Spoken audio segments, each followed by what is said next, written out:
Welcome back to the Light Skinema podcast. I am Nick with my amazing co-host Shaitan, and this is episode 4. The topic of discussion today is going to be Spirited Away. That's the film we watched and reviewed for this week, and we're also going to do our normal housekeeping stuff, movie news, what we've been watching, and we're going to end off today's episode with a little fun topic Shaitan came up with is some wasted franchises. So more so just what we think in our opinion, but Jathan, you're in San Diego right now. This is our first episode being, fully apart in two different time zones. So, how's that been? Getting back to school and, what you've been watching, any movie news as well? It's been scorching hot over here, and it's cool. It's good to be back. It's good to have my routine. Good to see my friends. Mm-hmm. Been taking my classes, so I have I have one video editing class. I have one on Doomsday Cinema. I have one on um, cultural aspects of media. So that's just entertaining the diversity in different cultures and what that entails for media. And Mm-hmm. then I have my television writing class. You were telling me about that last night, right? The Euphoria season 3. Yeah, so it's an assignment in the class. I'm just going to be working on writing a hypothetical third season, even though one's in Mm-hmm. production. Um, yeah, it should be fun because that season two, ends on a massive cliffhanger, and obviously Yeah. all the real life news happened. There's a ton of actors leaving. Obviously, Angus Cloud's passing away, Mm-hmm. so it's definitely a challenge, but it should be fun. And I pulled up. I have your letterbox pulled up right now. The last time we talked was August 20th on the podcast. So everything since then is all new stuff you watched recently. If you want to quickly go through that as well. Yeah, I've been going ham a little bit. Mm-hmm. Obviously, topic of the video today, Spirited Away. Yep. I watched her, and that was really eye opening. And Yeah. I don't know, it's just it was I such loved a. your. Go ahead. Sorry, you can go. No, I was gonna say I loved your review for that. There was a sentence you had in here that was good. I think. What was it? I'll just read the whole thing. I don't know if this was supposed to be comforting or disturbing. I'm still sitting here thinking about how many people slash experiences slash memories we carry in our hearts without them knowing. That line right there, I think that describes the film perfectly. Mm-hmm. And I just was really shocked every time I saw the release date on that film because Mm. one, it's so relevant because obviously we're making strides in AI technology today, but I don't know, dating is such a different thing than what it was 10, 15 years ago. So I think that it was an important film to come out, especially for its message, and I think it's super relevant, and it really shocked me. I didn't think it was gonna capture me that much, but Yeah, it it's really beautiful pulled me too. in. The music that plays at the end of the movie, I legit played it to go to sleep at night now. It's called Nice. I think Dimensions. It's used in TikTok all the time for edits Oh and stuff. yeah, I haven't watched that movie since high school. That was the first time I watched it. I think I watched it maybe our sophomore year, so it's been a long time. But I really love that movie. I would rewatch it. Oh, I definitely am. I think I have. I don't think I have it rated on Letterboxd right now, but my rating would probably land in the 4.5 to 5 range for sure. I really like it. I didn't even know Scarlett Johansson was in the movie until I turned it on. So Yeah, she has a great performance in it. I don't know if she won any awards for it, but it I was doubt it just because she's not like physically in the movie. it was some great voice acting. Like Yeah. I'm not good at nominating stuff, but Mhm. I think this is nomination worthy just because She is the emotional heartbeat of the film, and I don't know. It just was really effective for me. Yeah. Not to push you along, but I see you see some movies you watched on the plane that I was a little disappointed by your rating, but it's your opinion, obviously. And Which obviously, one? you watched, I think, Licorice Pizza you watched on the plane. Yeah. I The think I was just pacing was disappointed because I just. thought I thought you were gonna love it, but I don't love that film. I do like it, but I don't love it either. So I think it's an example of the conversation type of movies, but I just don't think that works for everything. And it didn't work for me there because I don't know. It just felt very aimless, mm-hmm. and the relationship I think was frustrating to me to watch Yeah, because it's clear that they both like each other, but it just was all over the place pacing wise, and it really like it felt like a long watch. It felt like I was on an airplane, so it did its job of being an airplane movie. yeah. Is there any other films you watch you want to talk about, or any movie news you have before I get into my stuff? Um, as for movies that I've watched, no, but I did want to say that James Gunn announced the sequel to Superman: Man of Tomorrow. Oh I was disgusted when I saw that yesterday at work. I'll tell you why.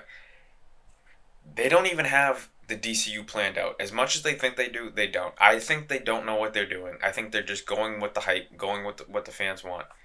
You don't even have Batman cast, and I swear to God on my mother's life, if they put Pattinson in the DCU, I'm done.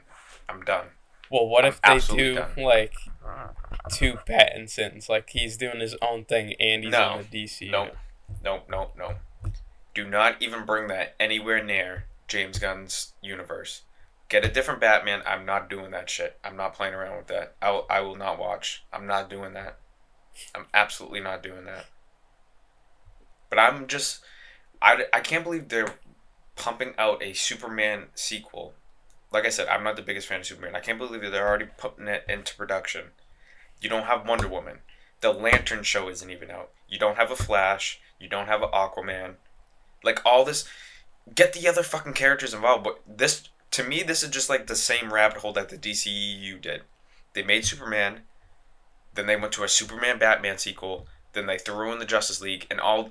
You never developed the whole universe. You just fucking just did this bullshit, and I feel like we're going down the same rabbit hole again.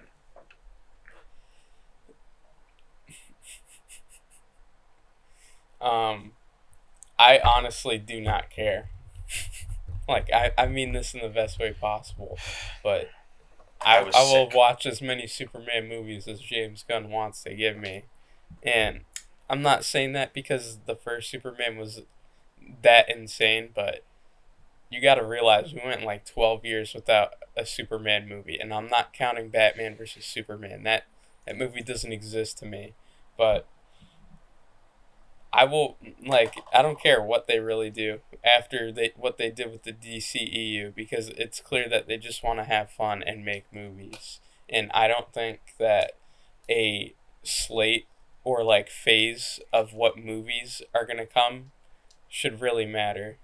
And I just think they want to do Superman a lot. They've been doing a ton of Batman and throughout TV, through movies over the last 10, 15 years. So I'm completely fine with them not introducing him just yet because he's been done to death as much as I love the character. If they do a dark and like gritty serious Batman in the DCU, that will turn me off personally. I don't think they will, but the only way I'm not gonna watch any DCU is if Pattinson. If they put him in the DCU, I'm done. I'm not watching it. But I don't think that's gonna happen. Would that ruin But his movies for you, or would that just it ruin would the ruin it all. I'm DCU? done. It would ruin it all. I would be done. I'm not lying. I'd be so done. All right, not to push this along too much, but this episode we're gonna try to make it a little bit quicker. I'm gonna just get into some of the watches I have watched since the last time we spoke. I'll just do some of the ones I enjoyed more. I watched Fury finally, the war movie with Brad Pitt and John Bernthal, all of them. I really enjoyed it. The Wrestler, Mickey Rourke, one of his more critically acclaimed performances. Um, then I saw Caught Stealing a few days early. I really enjoyed it. Let's see what else we got. I got to see all the Harry Potter films in theaters that I've never seen before. So I watched Harry Potter, Goblet of Fire, Order of the Phoenix, Deathly Hallows Part 1 and 2, all at Regal Cinemas. That was really, really fun watching those. It was very emotional for me in the theaters, getting to see those on the big screen finally. I did watch Twin Peaks Fire Walk with Me, David Lynch's, obviously his Twin Peaks movie. I have no really intention of watching the show anytime soon. I know that this spoils the first two seasons of the show, but like I said, I don't think I'll be watching it. But I did like the movie a lot. It was very, very eerie. I was very uncomfortable watching it, but in a good way. I think David Lynch is obviously very effective in that type of way. Um, Watched both Blade 1 and 2. Blade, the first one I've seen before, the second one was new. I caught up on Conjuring 2 and 3 for the new one coming out later this week. I don't really enjoy those movies that much. And then just in this past week, obviously I watched Spirit Away for the first time, like Jathan, for our review today. And then just last night I watched Rob Zombie's The Devil Rejects, which is just a crazy, crazy movie. Very, very violent, very graphic. And Death Becomes Her with Bruce Willis, Meryl Streep, and Goldie Hawn. I've been wanting to watch that for a very long time, and happy I watched it last night. For some movie news, yesterday on my TikTok, I actually made two videos of me reacting to the trailers. But the 28 years later, the Bone Temple, which is the second movie of their upcoming trilogy, the trailer just dropped. A trilogy, wow. Yeah, I it looked didn't know that. fantastic. Yeah, it looked really good. I wasn't the biggest fan of the 28 years later though. I will be rewatching it, of course, but I wasn't the biggest fan of it. But this trailer looks great, and I think I'll like this one more than the one that just came out this past spring. And Emerald Fennell's newest movie, she did Saltburn, her newest movie with Jacob Elordi and Margot Robbie, is coming out Valentine's Day of this upcoming year. I reacted to that trailer. That looks beautiful. That film looks so good. My TikTok comments actually got all deleted on my account by TikTok because I think my comment section, a lot of people were arguing because apparently, well, it is based off a book, but apparently in the book, I think the main guy character is supposed to be of a more like darker toned guy, and obviously Jacob Elordi is a white guy, so I guess people are upset about that. I think they're upset about Margot Robbie's character too, because I guess the character in the book doesn't have blonde hair. I don't really know. I didn't read the book. I don't really care. The movie looks great. Yeah, so I just quickly went through that just so we can get into Spirited Away.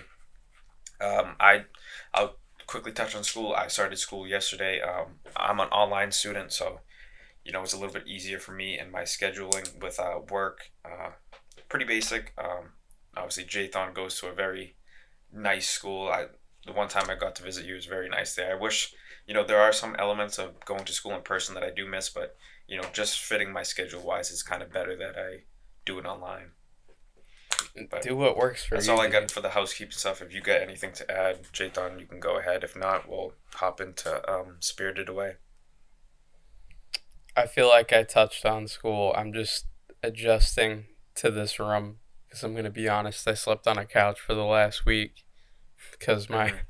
my friend was moving to Spain for the semester to study abroad. So Yeah. now I'm in this room.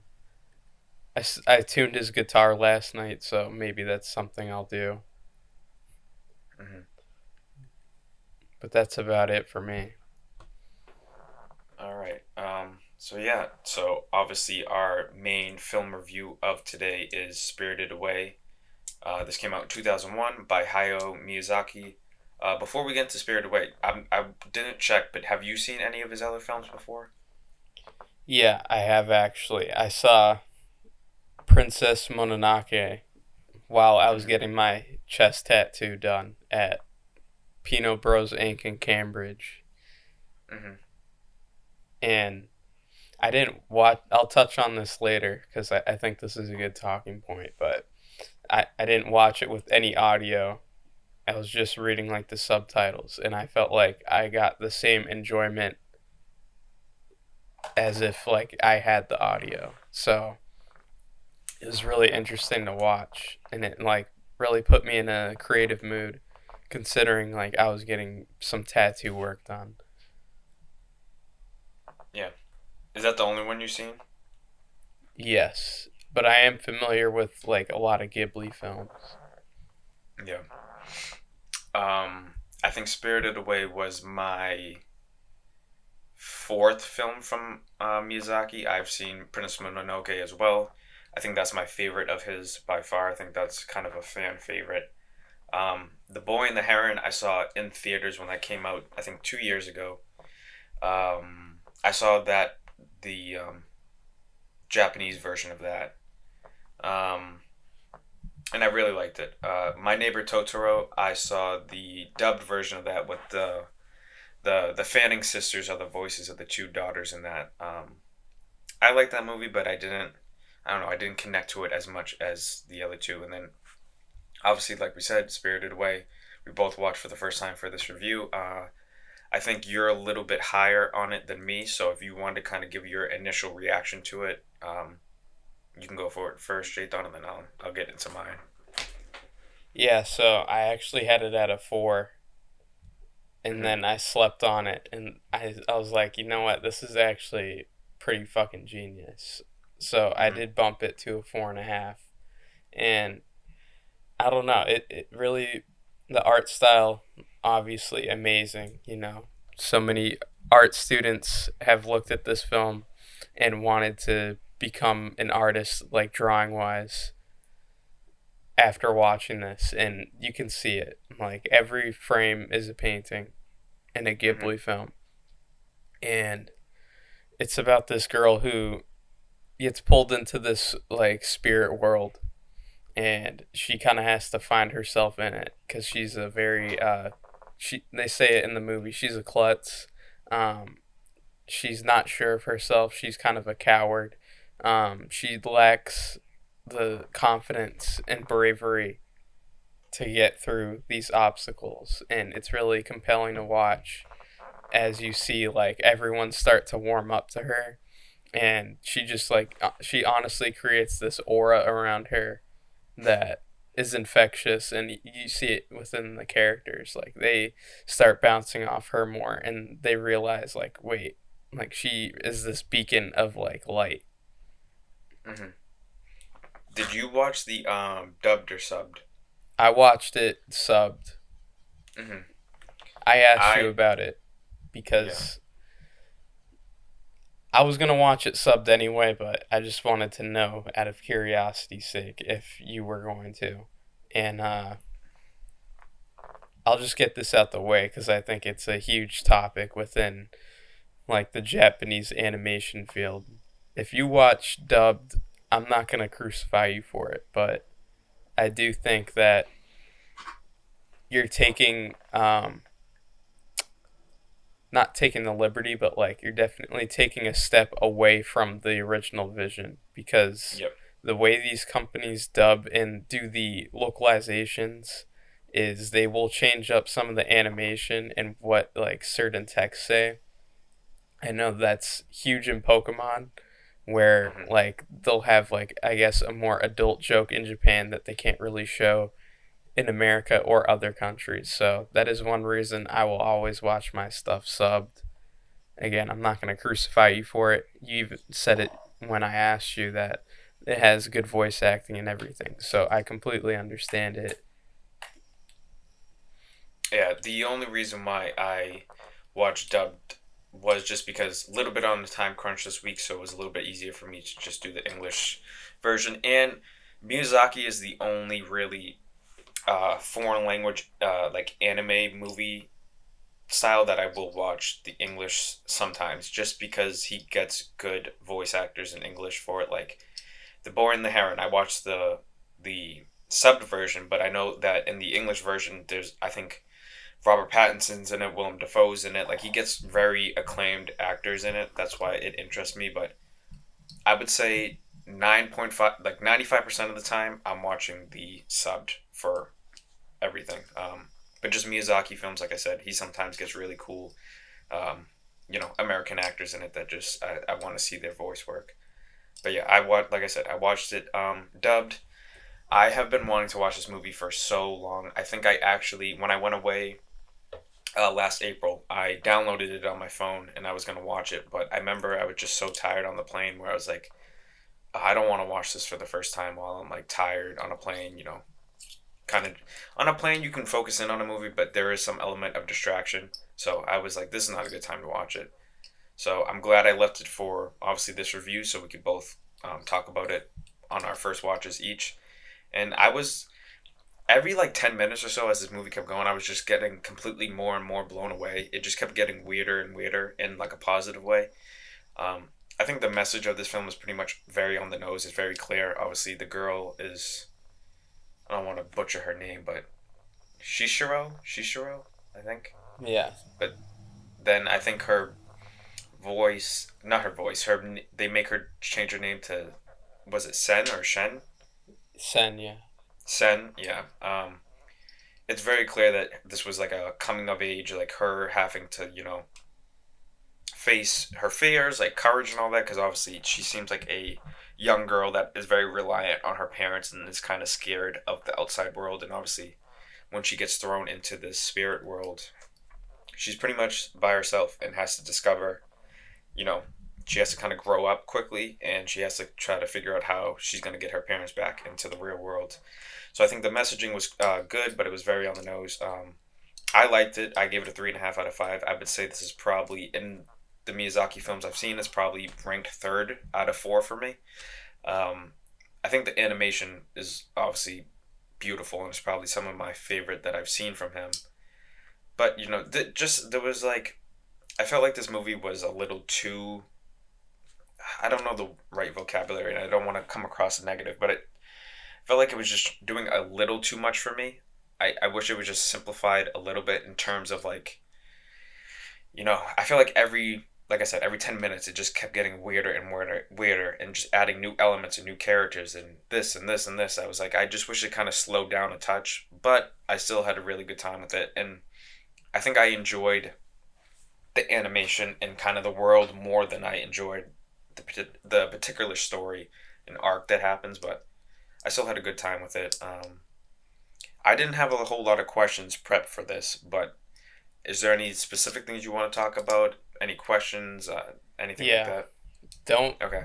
don't be like me and watch this on a laptop because it will not do the colors justice. It will not do the framing justice. It won't do the animation justice. I mean, the animation is beautiful. I'm not an art degree, so I can't go too much into depth about it, but they move like so realistically, but Mm-hmm. also like just good enough for you to stay immersed in this world, and that kind of animation style isn't very common at least for its time period, because you like see all these different characters moving around, they're like crashing through walls and stuff, and it's just a treat to watch, and I enjoyed it.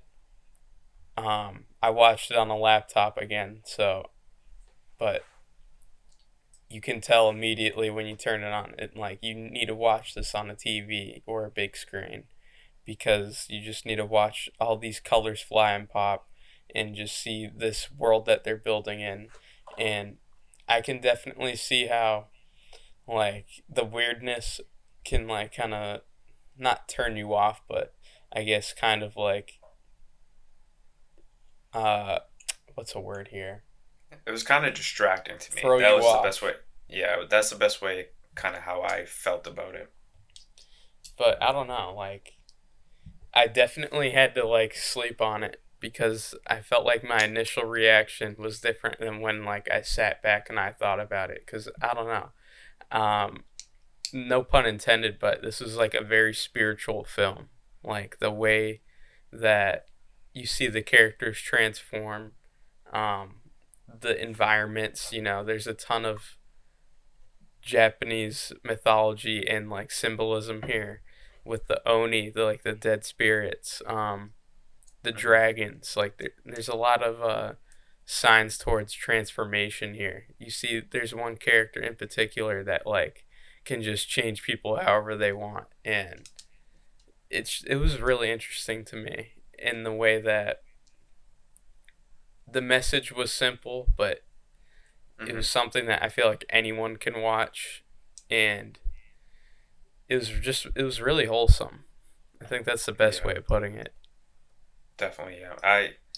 Yeah, I think the story was very heartfelt, and I did just double check to make sure because I'm pretty sure I thought this was correct, and I just wanted to double check as I said. But in 2003, this won Best Animated Feature at the Academy Awards, and I don't know when the Oscars started doing Best Animated Features, but I'm pretty sure this was one of the first like movies to win that award, and I'm pretty sure it's one of the first like foreign films to win that award as well. So that's pretty cool because I think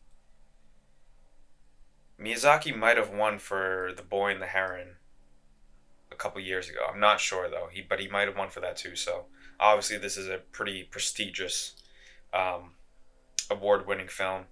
I will say one of my right when I knew this film was gonna like go on a wild ride in a good way was when she lost her parents right at the beginning when they're at like that bar eating and then she kind of goes away from them for I don't know the till it gets dark pretty much and then she comes back to her parents and then they're just sitting there still eating but they turn into pigs. I was completely not expecting that. I was not ready for that at all. So that really like I literally like sat up in my couch downstairs. I was like, wow, I did not like obviously Miyazaki films. There's a lot of Japanese folktale and spiritual stuff that are in them, but I was not expecting that. So that just really made me go, oh, okay, we're gonna go on a real like crazy ride with these characters and journey to see how you know she discovers herself and how she's gonna get her parents back. So I was really surprised by that, and I thought that moment was really really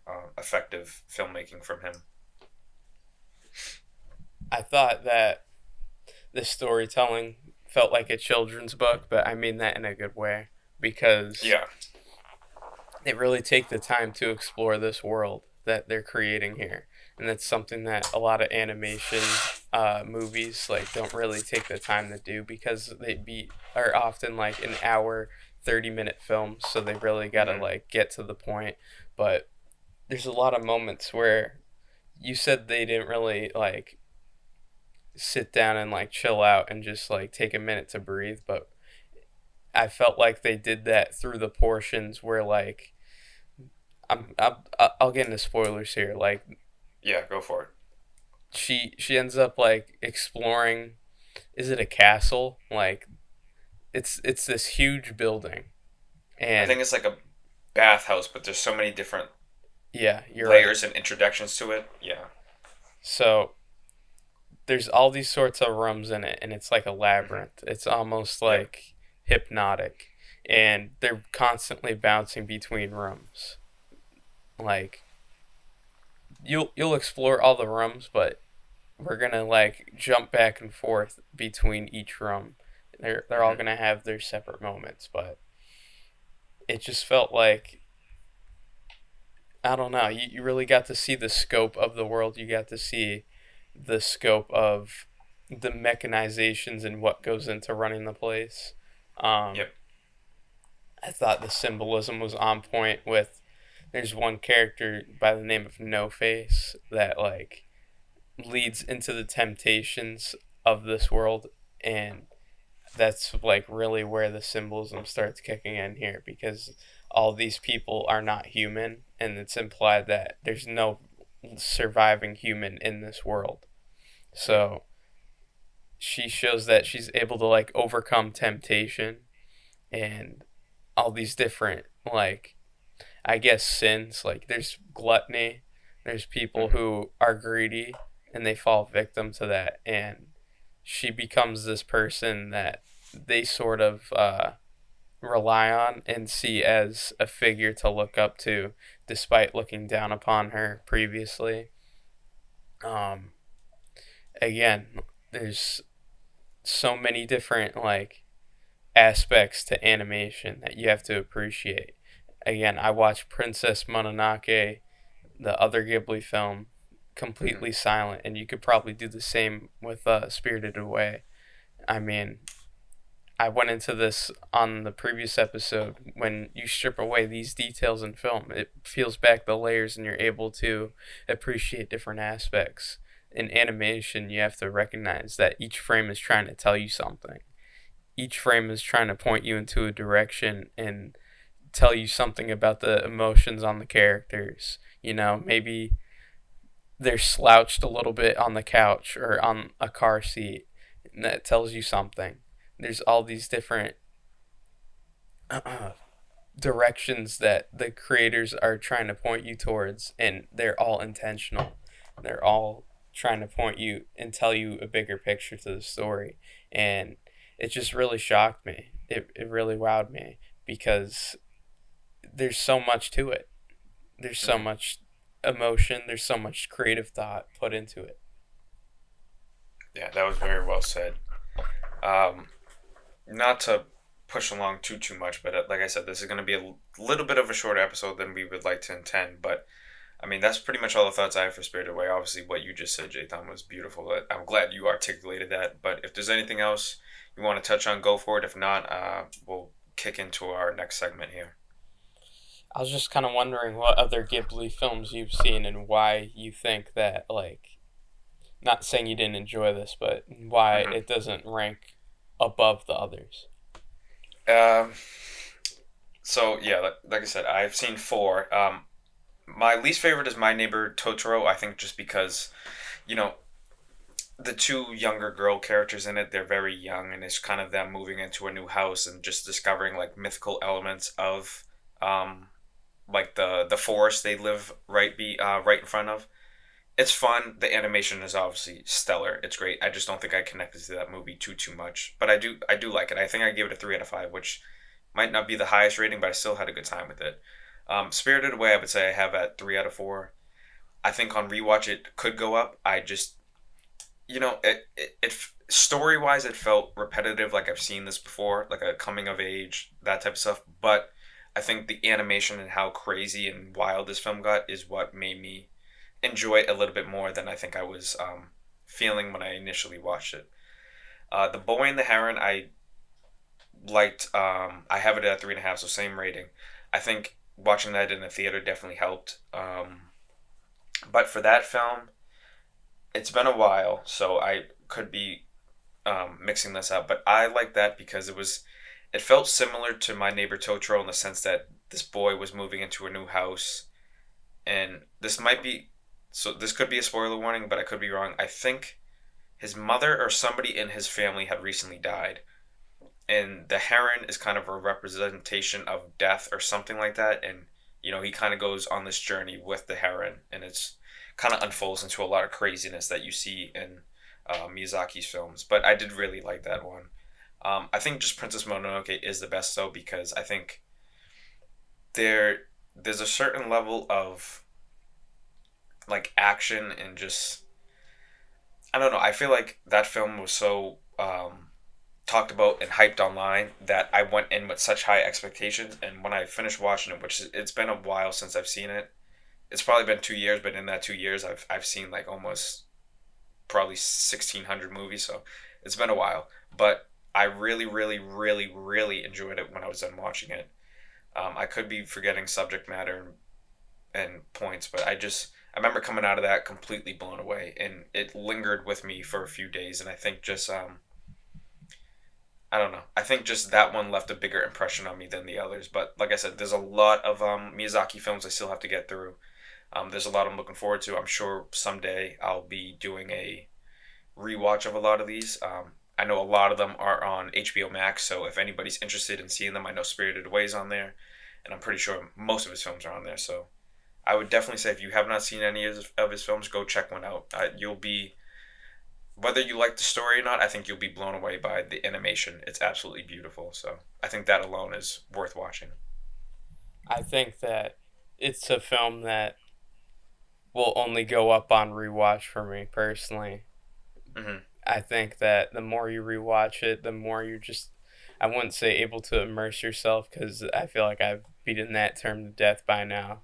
But you definitely, I don't know, it just touches me on a spiritual level Hmm. because I don't know, there's a energy about it that like just touches me in a way. You'll see it in the film that like it at first it like I didn't really know what I was expecting, but as we went along, like I felt very connected to it. I don't know how else to describe it, but you're just gonna have to check it out for yourself. And I wouldn't be recommending this film to everyone. I don't Yeah. think everyone's gonna enjoy it. If you're like a big action guy, this probably isn't for you. There's some cool set pieces here, action wise. It doesn't just like it's not gonna be a film that puts you to sleep, but I Hmm. enjoyed it. If you're an art student, this is homework. Yeah. All right. I think that's everything we got on Spirited Away. Our last segment of the episode today, Jathan came up with this idea, I think, probably a week or so ago, and I've been thinking about it since because I think it's a really interesting question. So he asked me if we want to come up with a few franchises that we think were, wasted in the sense of like they either just failed miserably, we think were kind of, overhyped and not that good. That's the way I took the question. I have three here. I don't know if you prepped any. I don't know if you want to go first or you want me to go first, but yeah, I have mine ready. I have two ready, and I'm trying to think of my third one right now. Okay, I can get So into mine if you don't mind. yeah, go for it. Okay, I'm gonna pull them up on Letterboxd so I just get context for people. So, the first one I'm gonna start with, I've actually haven't seen this, so I don't know if this counts as cheating, but I know kind of the history of it, and I think it's interesting. So I'm gonna start with the 2017 Mummy, starring Tom Cruise. Like I said, I have not watched it yet. I do want to watch it, but this Mummy was supposed to kick off a whole new Universal Monsters Dark Universe franchise. But even having Tom Cruise in it, um, coming out in 2017, this failed miserably from a box office standpoint and a critic standpoint. And I just think I think it's wasted in the sense that it could have been really, really cool to get a new take on these iconic characters. Like I've seen a good amount of Universal original monster movies, like the Draculas, um, Frankenstein monster, the creature from the Black Lagoon, the Wolfman. I think if we got a new, updated, modern take on these characters, it would have been interesting to watch. But the movie industry, at the end of the day, it's about making money. This did horribly, even with Tom Cruise. So it did fail, but I think it was a little bit wasted. I would have liked to see this kind of expand out more. Like I said, I haven't watched it yet, so I don't know if that's kind of cheating that I have it on my list, but I think they did have a lot of wasted potential with this. Um, my second one, and this one still makes me upset to this day, but I have the Fantastic Beasts franchise. Man, like I was mentioning at the beginning of the video, I'm a huge Harry Potter fan. Love those movies. But I did not get to see those when those were coming out. I was very young as a kid. I wasn't even into Harry Potter. I didn't know what it was. I think um, some of the early ones came out before I was even born. So, but Fantastic Beasts, I was in middle school, and I vividly, vividly remember when it was coming out. I remember when the trailers dropped. I was excited. I still remember opening night seeing Fantastic Beasts and Where to Find Them with my mom at Showcase Theaters. I still have my movie stub for it on my Harry Potter shelf at my house. And I liked the first Fantastic Beasts. I thought it was a lot of fun. I think it introduces um, the magical world of Hogwarts into America in New York, which was really fun. I think the Beasts in this were fun. I thought Newt Scamander, the main character, was really good. And that film actually did pretty well. It was all the films in this franchise are on a $200 million budget. Fantastic Beasts and Where to Find Them, the first one made about 800 million, so it was very successful at the time. And I think the reception of it wasn't probably as good as they wanted, but I think it was still positive. But the second and third one is just watching a train wreck happen instantly. The second one I saw in theaters, I thought it was all right. I was pretty disappointed because I think obviously on my letterbox right now I have it pulled up. Johnny Depp. This is where he really gets a star. But after this, obviously he had the whole trial situation where pretty much every studio, Disney and Warner Brothers, cut him. So that kind of derailed the third one. But the second one was just kind of a mess. It's all over the place. It's called Fantastic Beasts, but they take a back seat. Newt Scamander takes a back seat. You get introduced to some of our beloved characters like Dumbledore when he's younger, but Jude Law plays him. I think he does an okay job, but it does not have that magical feel that Harry Potter films should have. I think um, Johnny Depp's performance as Grindelwald, I think, was not great. I think Grindelwald from the books and from how they allude to him a little bit in the Harry Potter original franchise is not what we got here. I didn't love it. I've only seen it a few times in my life. It's been a year since I've seen it, and I don't love it. Then lastly, Fantastic Beasts: The Secrets of Dumbledore. This movie was a mess. This came out April of our senior year. I remember leaving school to go see this in IMAX, and just disgusted by it. You It's left just school not. early to see this? No, it was just. I think my show time was at like 3:30. Okay, So I was about to say, don't skip I mean, school for this. I was excited to see this, but this one stinks. Mads Mikkelsen replaced Johnny Depp, obviously because Johnny Depp got dropped. Mads Mikkelsen's a great actor, but it just having that and Mads Mikkelsen's character as Grindelwald is a completely different interpretation of what Johnny Depp just did in the previous movie. So it just completely contradicts itself. This one pretty much Newt Scamander is completely on the back burner. This one it's mainly focuses on the history of Dumbledore and Grindelwald. I know Jathan, you're not the biggest Harry Potter guy, but they have a huge history together, and this was supposed to be the movie that really showcased that, and we were supposed to get really the good elements of that, and none of it is showcased. It sucks. It's bad. Um, this movie completely destroyed this franchise. I do not think they're going to be coming back to this franchise at all, and I think why I have this in this list is because they completely wasted what they were building in the first one. I think they got too caught up in trying to bring back past characters that we love from the original Harry Potter franchise instead of trying to make something new with Newt Scamander. And I think if they focused on Newt Scamander and focused on the magical creatures, they would have been fine. But I think they just took a very coward's way out of this franchise, and I'm just it makes me upset even thinking about it. But I did get to experience them all in theaters. Like I said, I'm a huge Harry Potter guy, so in that aspect, it was fun watching these when they were coming out. But it was overall a big disappointment. If I Okay, could drop a quick hot take, and you're gonna want to throat punch me for this, but go for it. the only Harry Potter film worth watching is the first one. That's the only one you've seen. Exactly. Yeah, so we're just gonna keep it at that. Not to push it along, but just I'm trying to run through this quickly. So this one might piss you off, but I'm gonna say why this is get into why it's wasted. I'm gonna go the Jurassic Worlds, but here's why. I think the original three Jurassic Park movies are amazing to pretty good. I think the first one is one of the best made movies of all time. The practicality, everything. Steven Spielberg killed it. Second movie, I think it's a really good sequel. You get a new cast, but I think it captures some of the great elements of the first one. The third one, it gets a little wonky, a little crazy, but I still like it. Jurassic World 2015 starring Chris Pratt. I have an okay time with it. I think the CGI dinosaurs is where it kind of loses me a little bit because I don't think they look that great in any of the Jurassic Worlds. And I think as Jurassic World like 2 and That's 3 came crazy. out, I think as 2 and 3 came out, they look worse. And I think Jurassic World Rebirth that just came out this summer, I think it looked awful. I thought the green screen was awful. I thought the what do they call it? The evolution of breeding dinosaurs together. I think it's stupid. The 2015 Jurassic World, I don't mind. It's okay. I give it a 2.5 out of 5, but it's not a bad movie. The positives I have for this franchise is that they are very successful and they get people in theaters, and that's good for movie theaters. That's good for everything. They make a lot of money, so that's positive.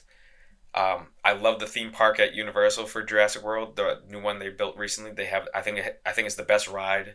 that I've ever been on, the new Jurassic World roller coaster. So I love that aspect.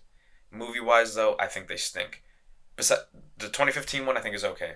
I think Jurassic World, Fallen Kingdom is awful. Dominion is a cash grab, bullshit, bringing back the original cast. And I think Rebirth, that just came out this summer, was extremely disappointing. I think it looked terrible.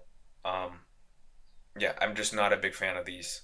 I didn't watch them as a kid. I'm pretty new to this franchise. I only watched them all for the first time last summer. But I think this franchise was wasted. I think they need to stop because as they just keep making more and more of these, I think they're just diminishing the originals and what Steven Spielberg did. Solid list. Yeah, I just tried to ramble through that quickly, but yeah. Yeah, I'm gonna fly by some of these because I feel like I have less to say about some Okay. of these. And I'm gonna pull it up once you offer them. Bless you. Thank you. All right, my first one is going to be The Matrix, and Mm. I remember seeing Matrix Resurrections with you, the newest one, and like I think it's the perfect example of what's wrong with this franchise because it's beyond mediocre what they do with the world building beyond the first film.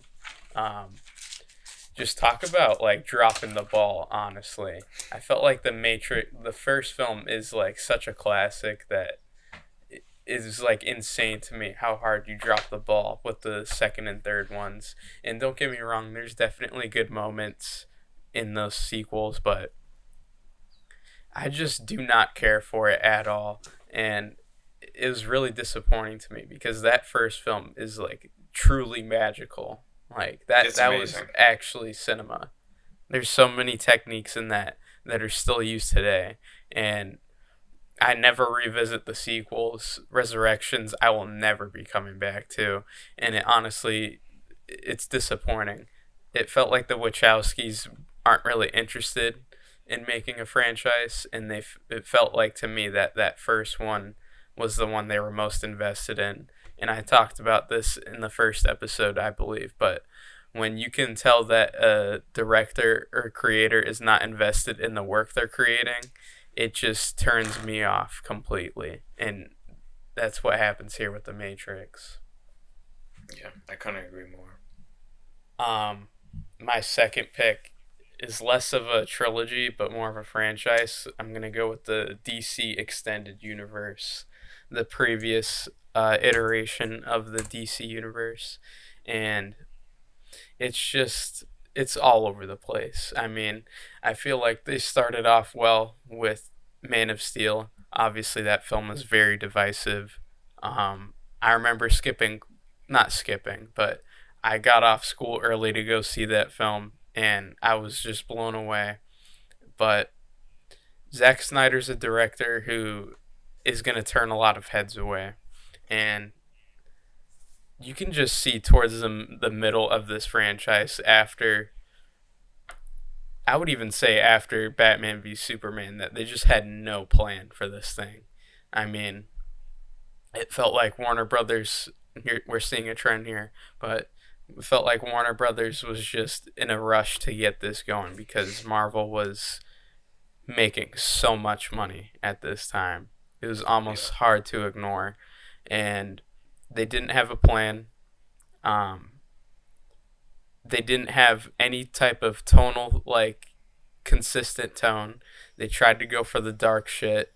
It certainly has its fans, but they didn't Hmm. even commit to that either. So it was just hard for me to keep coming back after movie. Obviously, there's some characters here that are interesting. Um, I remember the Suicide Squad movie was just like almost the nail in the coffin for this franchise because The of how first one, right? bad. Yeah, Yeah. I did not see the second one, but I remember that first You still haven't seen Suicide. the second one? No, Oh my god, you gotta watch that one. Way one day. different, way better, way better. James Gunn did too, and I'm not a fan of the gun right now, but it's that one's way better, way better. One day I'll get around to it, but This is just corporate slop at its finest. I mean, it's really disappointing how DC handles their live action films in a universe setting because a lot of people can relate to these characters more than the Marvel characters, and just they're so nostalgic, like Batman, Superman, Wonder Woman, Green Lantern, like Aquaman. There's so many characters here that they can do better here with.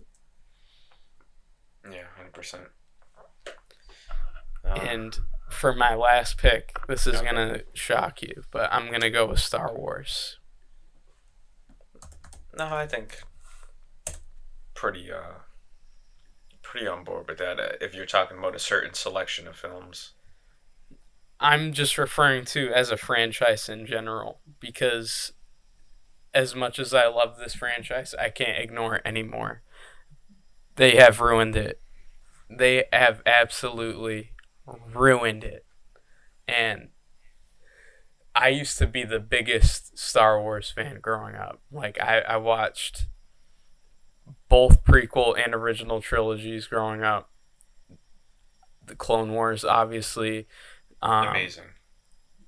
there's so many games that came out that are part of the Star Wars universe that I enjoyed that are no longer canon or treated with the same respect, such as the Force Unleashed games, Battlefront. Um, just talk about dropping the ball again with the Matrix. Like they do a great job of establishing this world, and the cool thing about Star Wars is you can pretend that the Disney trilogy doesn't exist. You can perfectly do that. But with such a big IP, it's like insane to me how bad they've treated it. I mean, I do not care for the sequel trilogy whatsoever. Like it's not even like something that I would want to rewatch. And those movies are perfectly rewatchable, but for me, it takes the original trilogy and the prequels and treats it like toilet paper. Like Mm. you couldn't get more disrespectful with Luke Skywalker. You couldn't get more disrespectful with all these legacy characters. You know, Star Wars means so much to so many different people, and to see what they've done with it is just baffling. I don't know. I'm sure there's a new generation that will grow up with it, but it is not doing anything with the magic that George Lucas created or the other people who are involved in extending that original universe that Disney is no longer treating as canon. So Mm. that's my thoughts on Star Wars. I don't know if you want I to add agree. on to it. Yeah, no, I'm glad you brought this up because that growing up, I was a huge Star Wars guy. Like I said, um, the original trilogy and the prequels, I used to watch all the time as a kid. Those films mean a whole lot to me. My favorite Star Wars medium, still to this day, by far, is Star Wars: The Clone Wars. All 7 seasons. I used to watch those every single day they came out with my dad and my brother. I've seen every episode multiple times. I love that. Um, for the what would you call it sequel trilogy, my dad used to dismiss me and my brother from school when those came out. He would take us early on like a Friday or a Thursday when those were coming out. So my memories of them watching them in theaters were positive because it was a fun experience to do it with my dad and my brother, and getting to get dismissed early from school. But even as a kid, I didn't like them. The Force Awakens I thought was really cool, really fun. I still like that. But Last Jedi, and especially Rise of Skywalker, I remember being in the theater and I was just kind of checked out. I don't think a Um, movie pissed me off more than Rise of Skywalker. yeah, Rogue One I Like, saw in theaters. oh my god. Yeah, Rogue One I saw in theaters. I like Rogue One. Solo, it's not the best, but it's not awful. But I would say since Disney has really sunk their teeth in and done these TV shows and all that, I really haven't been interested. The Mandalorian. The first season when that was come out, I was in love with it. Loved it. I don't know if you can see it if I turn my camera a little bit, but this Funko Pop is a big one. It's Mandalorian and Grogu. I was a huge fan of it. Season two's okay. Don't mind it. It was fun. It has some elements. I think season three completely derailed. The Boba Fett show wasn't all that great. The Ahsoka show, which I'm a huge Ahsoka fan, I didn't even care to watch it. I was just not interested. The Obi-Wan show, he's one of my favorite characters. I did not like that show. So I think since Disney has really taken total control of it, I think it has been a mess. Um, Star Wars used to be my favorite franchise growing up, but I would say as older as I got, it's definitely gone down the ranks even more. So like Harry Potter's at one. I have Marvel and DC above. I would probably put the Jurassic Park original trilogy. I'd probably put above a lot of these Star Wars movies. It's just as time goes on and they just keep ruining, the lore and everything. I just get more and more uninterested. I mean, I'm like I said, we're big movie fans. When new movies come out of Star Wars, I'm sure we're gonna be in the theaters watching them. But I'm not. I have no excitement for what's coming out of Star Wars. The Mandalorian movie. Am I gonna be there? Absolutely. Am I excited? Not really. The Starfighter movie with Ryan Gosling.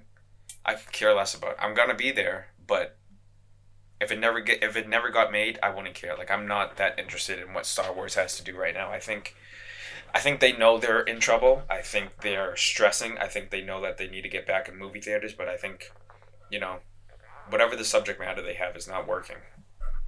Yeah, I could honestly talk about what they've done wrong with Star Wars for another 2 hours, but You know. like Nick said, I'll be there to hate watch on first notice. Like I will Well, I'm be not there. hate watching, but I'm definitely I not. will. You can. I'm not gonna do that. I always try to go in with an open mind, but I will say when I do step into that theater, my excitement level is not gonna be very high. But yeah, that was my list of failed franchises, and I would say it's less of a failure and more biggest fumbles because there's no reason that the Matrix trilogy is that way other than that they wanted money, they didn't put much thought into it, and that is kind of similar for the other two franchises, Star Wars and DC, where they just wanted to pump something out instead of putting creative thought into it and being careful about it. Yeah. All right. Well, that is episode four. I can't believe we're already in episode four. Like I said, if anybody's watching this, if you have any movie suggestions that you think we want to do, if there's any segments that you think would be fun, and you're watching this, please feel free to comment below. We'll try to obviously look at the comments and all that. But yeah, that was episode four.